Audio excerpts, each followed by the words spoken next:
All right, what's up, everybody? Hope everybody's doing well.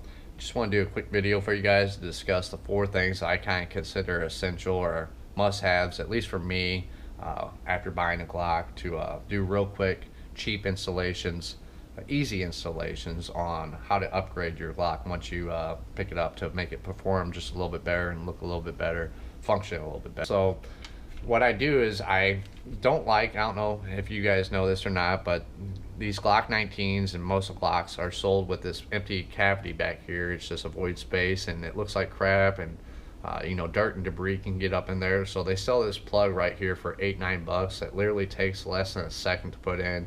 Anybody can do it. And it makes the gun look a little bit cleaner. It doesn't allow for as much dirt or debris, if any, to go back in that cavity. So I think that's considered a must-have for me for the price point. The other thing I always end up doing to my gun is I put this extended slide stop release on it. That is basically just to manipulate this gun a little bit easier. I don't have the biggest hands in the world. I don't have the smallest hands in the world. Size or average size hand.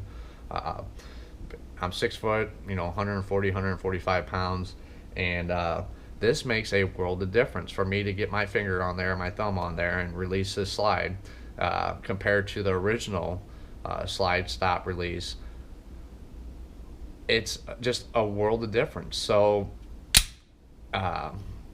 that's considered a must-have for me, and for the price point that is, I mean, that's a Glock OEM part.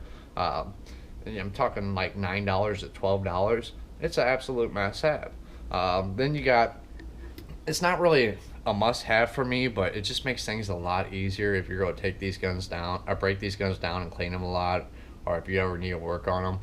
The extended takedown lever, it protrudes out a little bit more. It's a little bit more proud than the original one, and it makes things a lot easier when you're taking this gun apart and disassembling it. So it's not really considered a must-have, but for the price, I mean, $8, $9, $10 again, you just can't beat it, So I go ahead and I replace that too.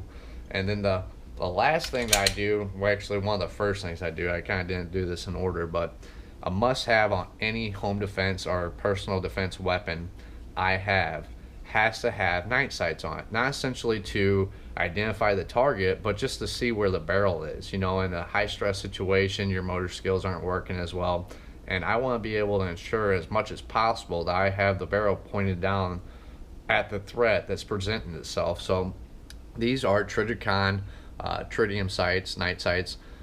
These are your standard 3-dot.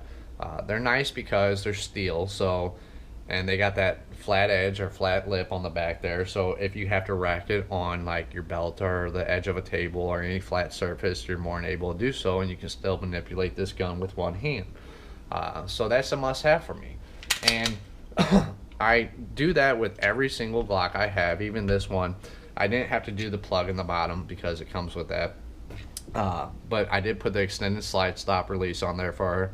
And I did put some Trijicon night sights on there. Now, she opted for the NDZ Performance girly skull plate on the back there because she just wanted to personalize it a little bit, make it look a little bit more like, a girl's gun. And then on top of it, just to distinguish her gun from another girlfriend's gun that also carries this. She didn't want to ever go to the range with her and get them mixed up. It just makes it a little bit more personal and customize it a little bit better. Is put a NDZ Performance plate like on the 42 I showed you. This is on my 19 because my buddy, who happens to shoot a Glock 19 as well and has a lot of mags, I don't want to get my gun or my mags mixed up with his, so I just went ahead and personalized mine just a little bit. I mean, they're a little expensive. I think these things are like $18 a pop, but I'm pretty OCD, and I don't like the thought of just writing my initials on the bottom of the mag, so I just go ahead and replace these things. These are just your NDZ Performance mag floor plates. I even have a couple for my XD, and then as well as my XDS. And then there's another reason that I did pick up this Glock 19 was because if there's ever a shit hit the fan scenario, I started thinking about it. I was like, it would make a lot more sense to have a gun that your partner has, so you guys can interchange mags, ammo, and parts, meaning that if she was carrying, say, a Springfield Armory XD, well, then I would have to carry a set of spare parts for this gun and a set of spare parts for the 19. Where if we both carry the Glock 19, the chances of both of these guns breaking down at the same time is so unlikely it's not even funny. So I can probably get away with only carrying one set of spare parts, which makes sense to me. And then the night sights, the Trijicon HD night sights, that's what she went with. It's a little bit bigger front sight post, you know, you can see it a little bit better, and she likes them. In fact, I have it on my carry gun. That's what I use, and that's where she kind of fell in love with it. So she went with those as well. But those are the only things that I really do to my guns. When I first got this Glock 19, I did put a 3.5 pound trigger connector on there. I don't think that's a must or a necessity, because literally between that 3.5 pound connector and this original trigger that I haven't done nothing to yet, if I'm going to do anything to, I cannot tell a difference. And if there is a difference, it's so minuscule that, I mean, I personally can't tell, and I don't think I ever will. I mean, I don't think anybody can, honestly. The other thing that I would suggest doing to the guns that I haven't done yet, and this is just basically to make this all-around gun. I mean, these are like the AK-47s of pistols.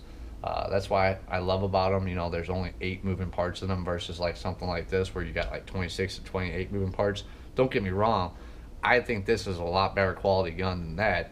But, and in fact, I'll probably do a video, you know, kind of going over the two. But this gun just runs, it works, and it's reliable.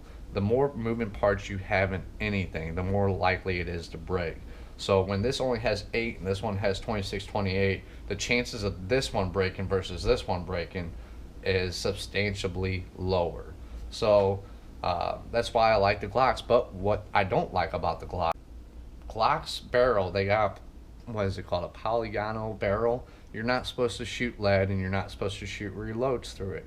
And if you do, there's a chance the gun might blow up. Well, that doesn't sit well with me, especially if there's a shit hit the fan scenario and all you have is remanufactured ammo because they're not mass producing anymore. Well, then I'm going to want something that's capable of shooting anything I put in it. So that's the only other suggestion I would even consider doing to these guns. Otherwise, I mean, they run, and they run good. So I hope this helps. I hope you guys liked the video. Please like and subscribe. Patriots R Us out.